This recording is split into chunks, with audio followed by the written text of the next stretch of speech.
Boa noite pessoal, tudo jóia?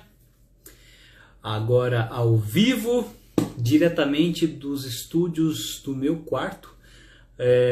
Ontem foi uma live diferente, fizemos do hospital e agora aqui do meu quarto novamente.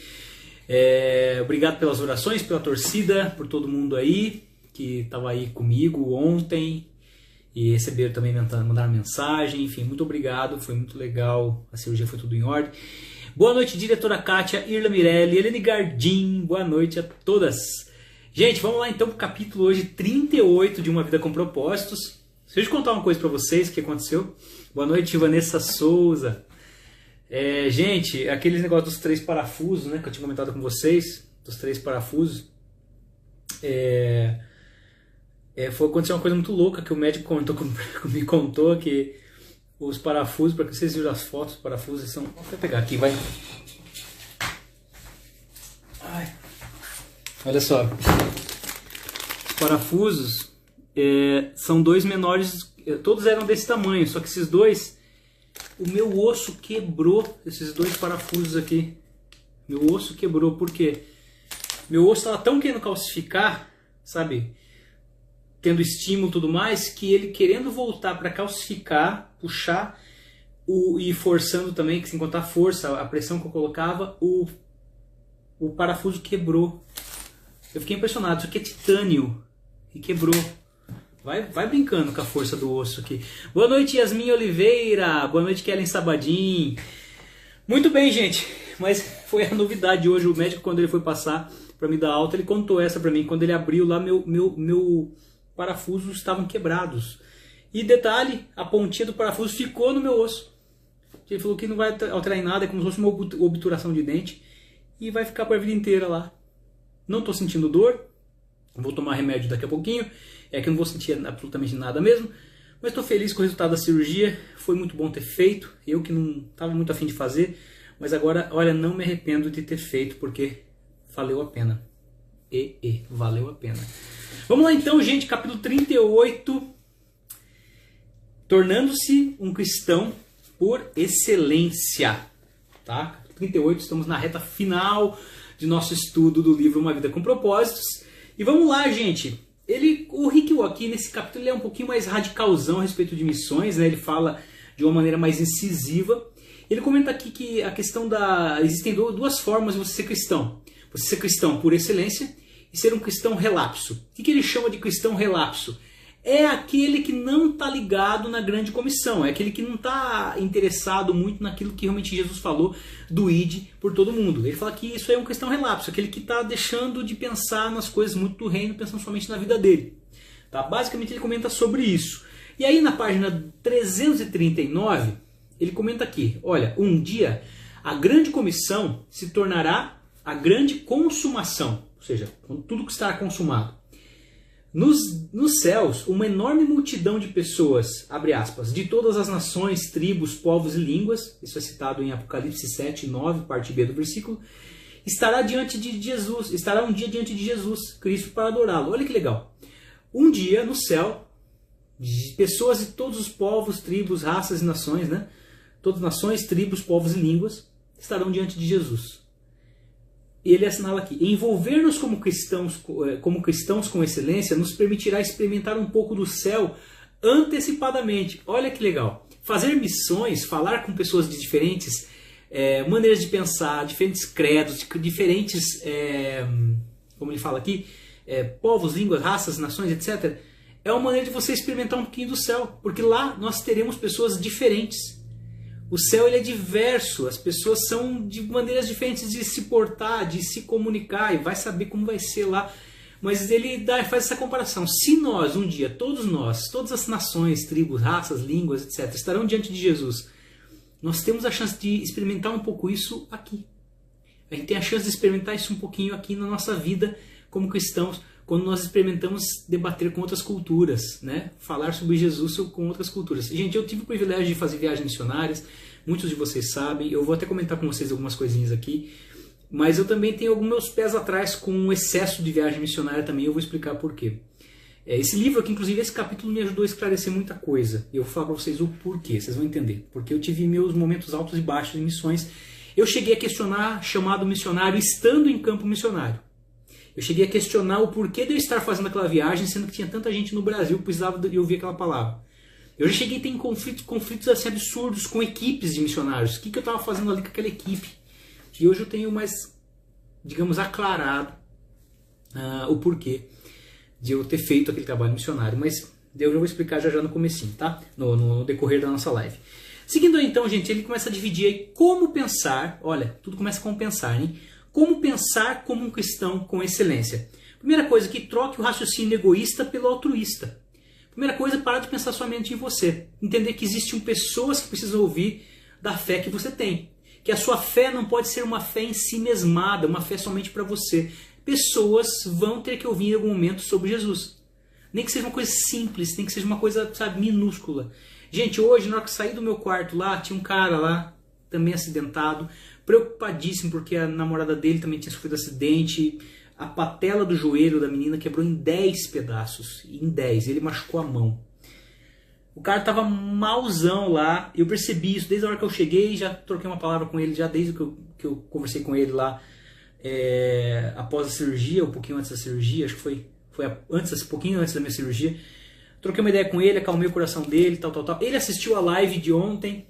No meu lado ali. Ficou acompanhando assim, a live. De canto de ouvido. E hoje, na hora de ir embora, eu dei uma palavra de consolo para ele, acalmando ele, e eu não consegui. Eu falei, posso orar por você? E eu fiz uma oração por ele. Eu não sei que efeito vai surtir essa oração, se vai surtir, mas o importante é que eu fiz. Gente, tendo uma coisa, a gente tem que fazer. É o ID, faz. O maior interessado nessa obra não é você, é o Espírito Santo, é Deus, e é o Espírito Santo que convence da justiça, do pecado, do juízo. Então a gente tem que fazer, falar. E eu falei, gente, quem sou eu? Sou um cara imperfeito, cheio de pecado, etc. E mesmo assim eu pude orar pelo cara, sabe? Deus me deu essa possibilidade de me comunicar, por que não usar minha voz para orar pela pessoa? E eu falo uma coisa para vocês, gente. A questão de você aprender a orar pelas pessoas é uma questão de prática e hábito, viu? Eu conheço pessoas que eram extremamente, eu repito, extremamente tímidas no quesito de orar pelas pessoas. E hoje essas pessoas fazem orações, às vezes tem que falar para ela, viu, faz uma oração mais curta hoje, por favor, que tipo, a sua oração de 15, 20 minutos tá punk. É sério, gente. Pessoas que eram tímidas para oração, foram treinando essa habilidade, hoje oram demais. Tá? Então, fica a dica. Se você acha, não, comigo eu não gosto de orar. Agora você não se vê orando. Agora você não gosta de orar. Mas você, com a sua voz, com a sua boca, as pessoas que te cercam vão ser muito abençoadas pela sua voz, pela sua boca. Assim que você abrir sua boca e falar do amor de Deus. Gente, imagine só, você tá lá com a pessoa, de repente você fala do amor de Deus e você sente a glória de Deus naquele lugar, a pessoa sai transformada pelas palavras que você foi orientado pelo Espírito Santo a falar. Isso também é missão. Isso também é missão. Tá? Então, olha só, interessante. Ó. Crianças pensam apenas em si mesmas. Pessoas maduras pensam nos outros. Nossa ideia é que nós cresçamos, né, gente? Não sejamos crianças mimadas. O que é uma criança, né, que quando ela nasce, qual a primeira coisa que ela aprende? Qual o primeiro pronome que a criança aprende? Meu. Meu. Primeiro verbo que ela aprende? Dá. Dá. Primeiro pronome que ela aprende? Meu. Criança assim. Dá. Meu. Como cristão por excelência, ele não pode ficar com essa mentalidade de dá, Deus, me dá, e é meu. Não. O que eu posso oferecer, e tudo é do reino. O Pai é nosso que estás no céu, não é um Pai meu. Já parou pra pensar nisso? Pai nosso que estás nos céus. O Pai é nosso, não é meu Pai. Né? Legal isso, né? Bom, vamos lá. Então, gente, nós sejamos pessoas maduras. Página 341. Comece, olha que legal, comece pedindo ao Espírito Santo que o ajude a pensar nas necessidades espirituais dos não cristãos toda vez que for falar com eles. Com a prática, você poderá desenvolver um hábito de orar silenciosamente. Isso é muito legal, gente. Deus ouve nossas orações em silêncio. Você vê uma pessoa, sabe, com carinha triste e tal, Senhor, toca, Senhor, no coração dessa pessoa, devolve a alegria, traz novos pensamentos, que o Senhor possa tocar o coração dela, que ela entenda que o Senhor tem bons pensamentos a respeito dela. Sabe, se faz, orar em pensamento, gente, é uma das coisas mais legais que tem como cristão. Sabe que eu já vi, eu não ia comentar isso nessa live, não tinha preparado nada, mas tem um cara que ele é ex-satanista. Sabe aquele cara que faz pacto e tal? Esse cara ele é ex-satanista, chama Daniel Mastral. Já li livros dele, já fui em 4 conferências dele, quando eu estava numa vibe muito assim de querer estudar sobre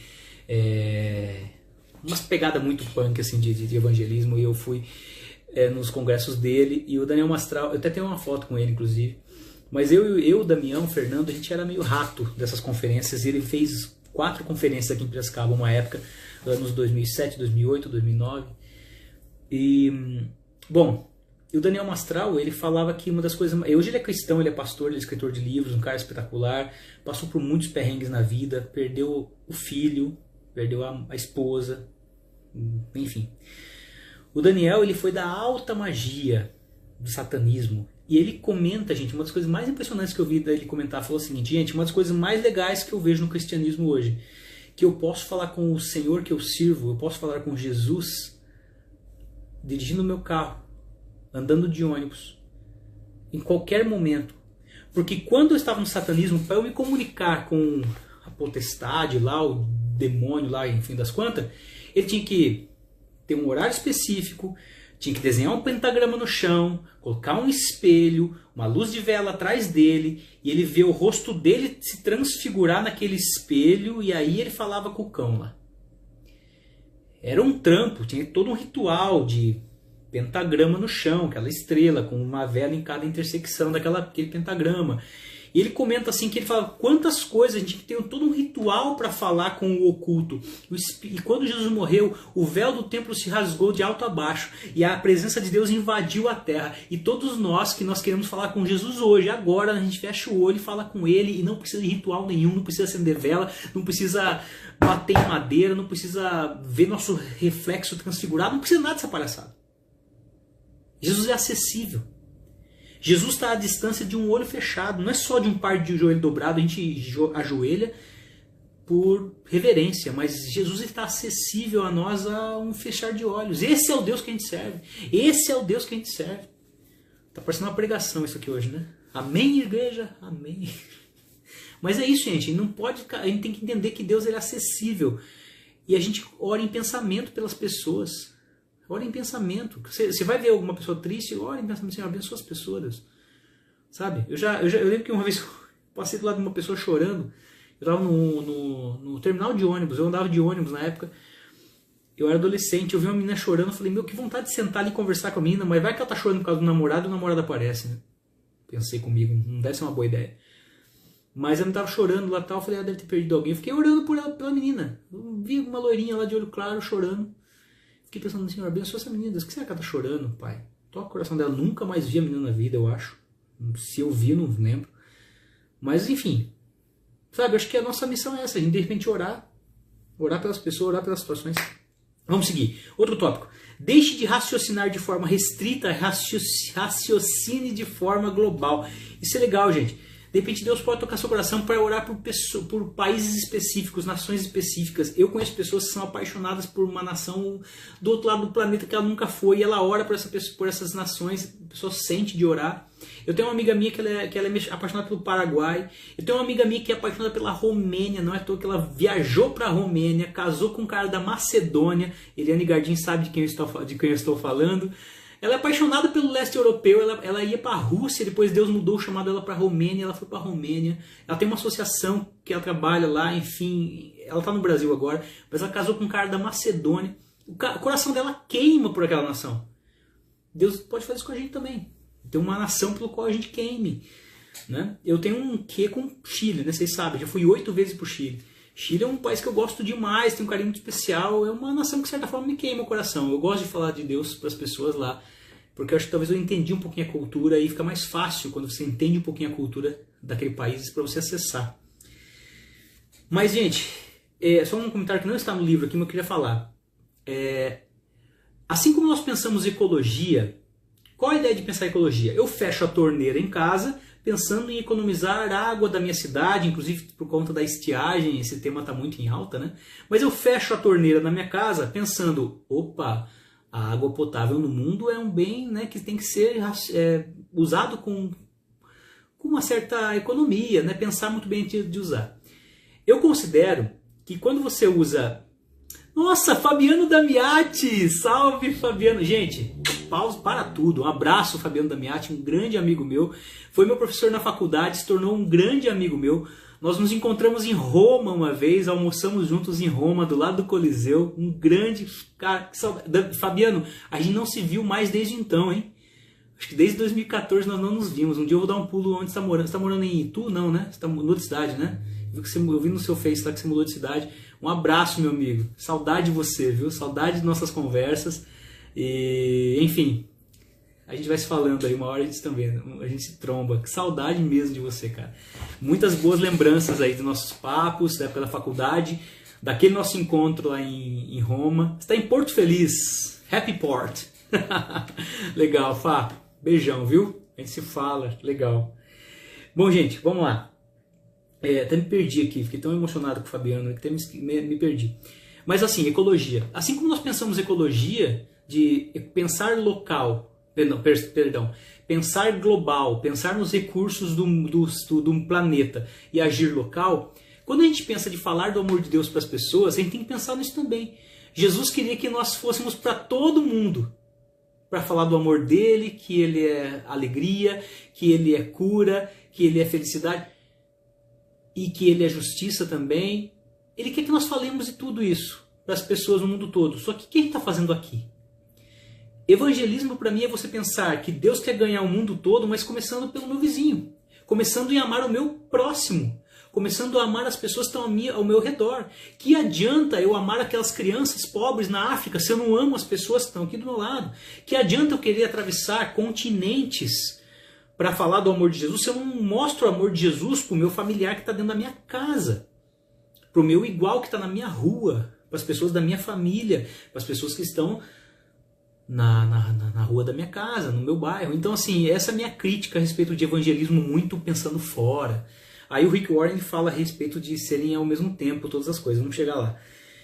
Mas voltando aqui a falar sobre a questão de você pensar de uma maneira mais global. Olha só o que diz na página 342. A oração, falando sobre oração, a oração é a ferramenta mais importante em sua missão no mundo. Esse trecho que a seguir aqui eu coloquei no post de hoje, inclusive. As pessoas podem recusar o nosso amor ou rejeitar a nossa mensagem, mas não tem defesa contra nossas orações. Gente, um país pode ser fechado para qualquer missionário entrar, mas nossas orações chegam até lá. Porque para o Espírito Santo não tem limites de fronteira, não tem barreira alfandegária, não tem. O Espírito Santo pode chegar lá e pode tocar no coração daquele presidente. Sabe, eu creio nisso. Como um míssil intercontinental, você pode apontar uma oração para o coração de uma pessoa, esteja você a 1 metro ou a 16 mil quilômetros de distância. Fabiano Damiati, tenho que sair. Boa live para vocês, boas reflexões, meus amigos. Um abraço, Fá. Deus abençoe, querido. Obrigado pela participação aí. Vamos lá. Página 343, gente. Olha, a melhor maneira de começar a pensar de modo global é participando de algum projeto missionário a curto prazo em outro país. Isso aqui é legal.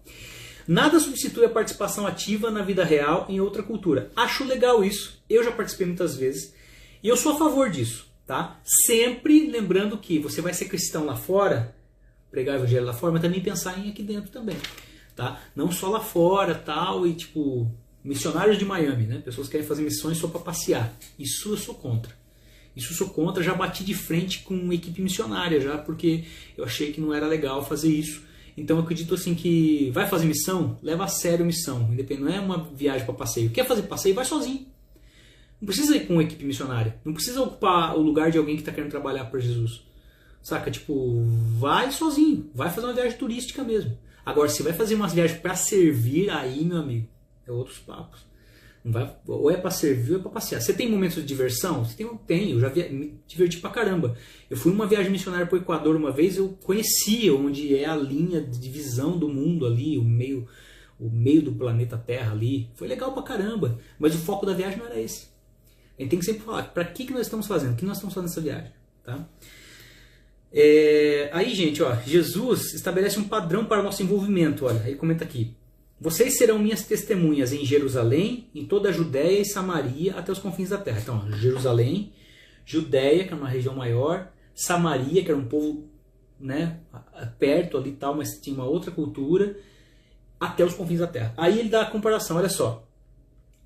Seus seguidores teriam que alcançar sua comunidade, Jerusalém, o seu país, a Judéia, outras culturas, Samaria, e outras nações, seriam até os confins da terra. Aí ele comenta aqui, observe que nossa comissão é simultânea, não consecutiva. Aí isso que me libertou um pouco, confesso.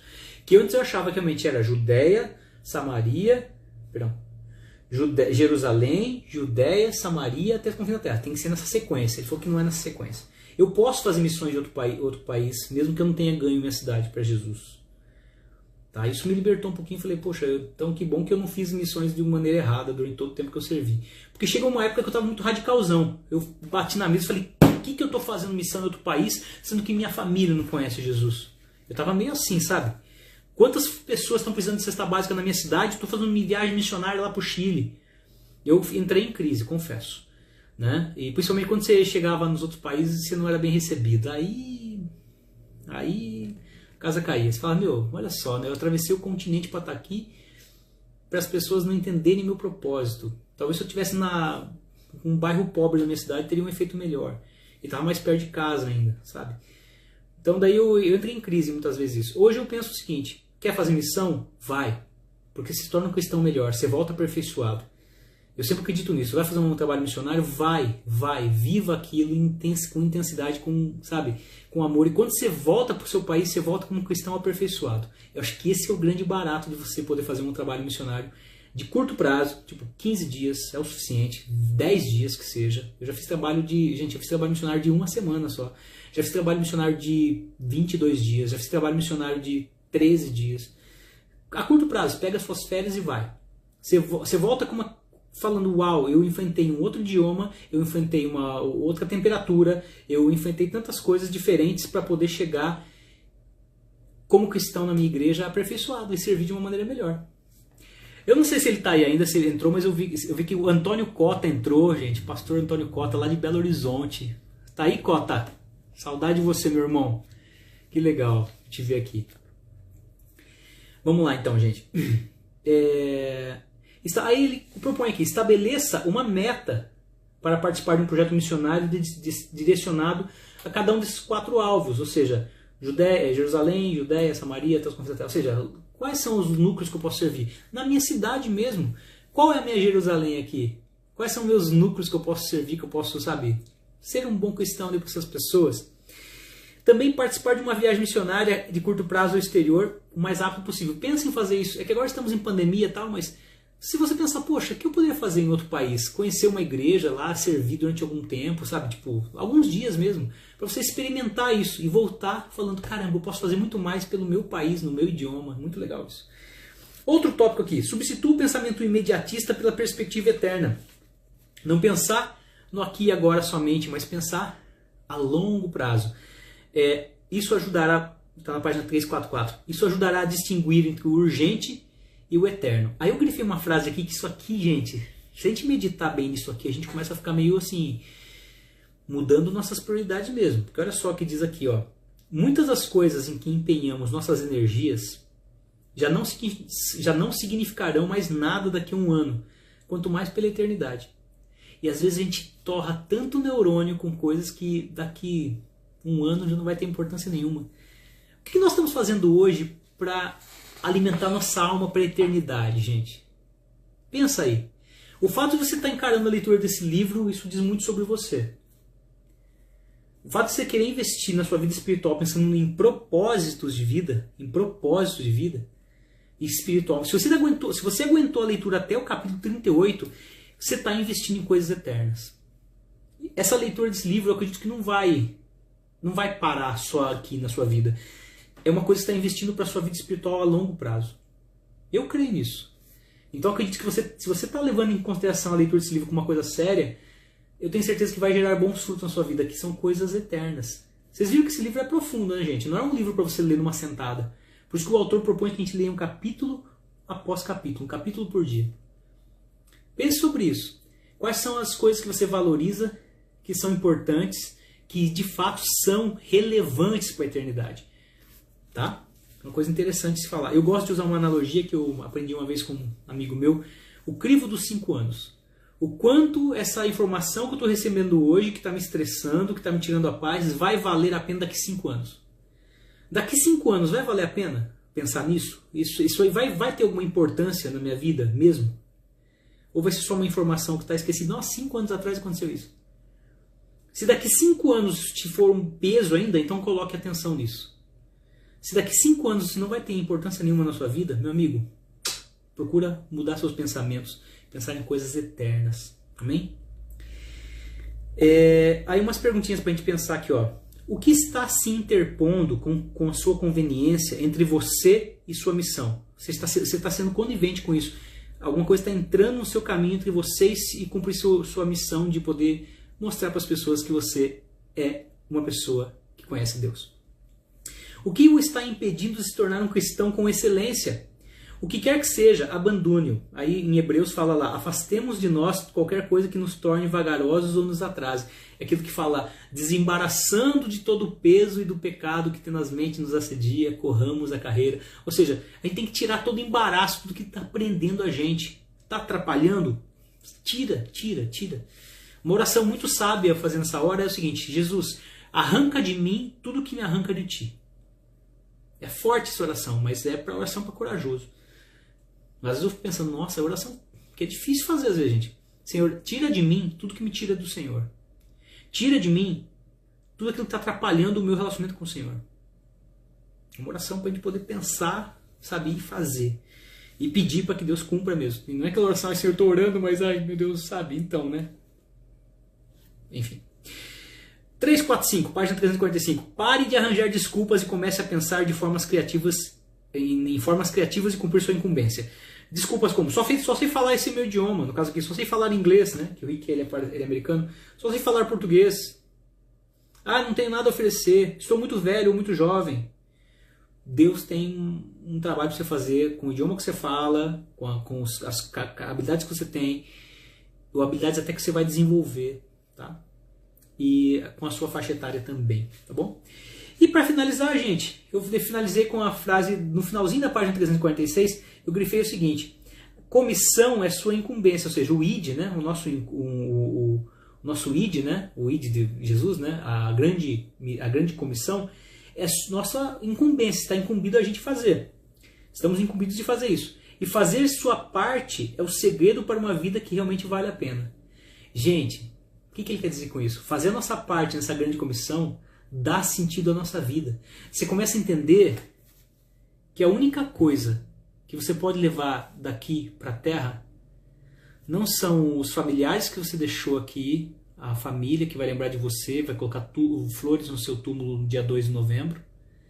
Não é o patrimônio que você ergueu, não é as riquezas, os prédios que você construiu, não são valores assim que a traça e a ferrugem corrói. São pessoas. Repito, a maior riqueza que a gente pode levar dessa terra são pessoas. E quando a gente começa a entender que nossa vida, todo dia que a gente acorda, a gente está fazendo alguma coisa para conquistar pessoas para Jesus, a nossa vida está valendo a pena. A nossa vida está valendo a pena. Pense sobre isso e amanhã nós vamos continuar aí capítulo 39, Equilibrando Sua Vida. Capítulo muito importante também. Gente, lembrando que nossa última live dia 12 de outubro vai ser mais longa e com a participação de quem quiser participar para entrar online aí. Quer falar alguma coisinha? Fala 5 minutinhos como foi a experiência de ler o livro com a gente. E enfim, gente, fiquem com Deus. Nos falamos aí. Até amanhã, sabadão, 5 da tarde, tá? A live é mais cedo amanhã. Deus abençoe, viu? Beijão. Tchau, tchau.